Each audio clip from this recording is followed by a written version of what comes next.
Toukokuussa Venäjä aloitti kesähyökkäyksen, jossa selkeä painopiste näytti olevan Pokrovskin, Kostiantinivkan ja Sumin rintamilla. Lisäksi muita päähyökkäyssuuntia olivat Kupjansk ja Limanin pohjoispuoli. Hyökkäyksen valmisteluja nähtiin myös Zaporižžjan kaupungin suunnassa. Eräiden arvioiden mukaan Venäjän kesähyökkäys olisi saavuttanut kesäkuun lopulla kulminaatiopisteen Venäjän resurssipulan ja Ukrainan vastatoimien johdosta. Sumin suunnalla hyökkäys pysähtyi kesäkuun lopulla, ja heinäkuussa Ukraina sai vallattua alueita takaisin alueen länsiosassa. Muuten rintamatilanne alueella on pysähtynyt kesäkuun lopun tilanteeseen. Arvioitiin myös, että kyseessä olisi taistelutauko ja joukkojen uudelleenryhmitys. Joka tapauksessa heinäkuun aikana Venäjän asevoimat saavuttivat vain vähäistä menestystä.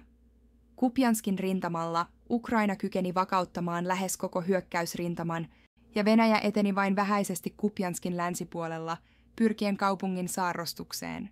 Limanin rintamalla taistelut keskittyivät Karpivkan vesistön alueelle, jossa Ukraina kykeni valtaamaan alueita takaisin.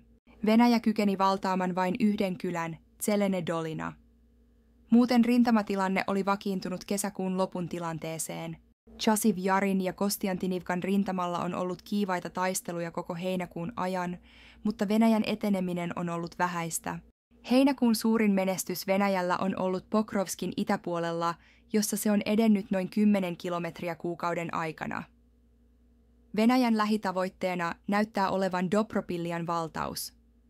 Sinne Ukraina siirsi huoltokeskustoiminnot Pokrovskista jokin aika sitten. Toinen Venäjän painopiste näyttää olevan eteläisen Donbassin alueella.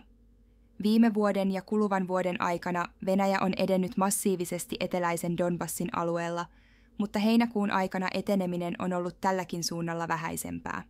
Zaporižžjan rintamalla Venäjä on edennyt vain vähäisesti Kamjansken kylän alueella. Heinäkuun taistelujen perusteella näyttää siltä, että Venäjän hyökkäys olisi hiipumassa.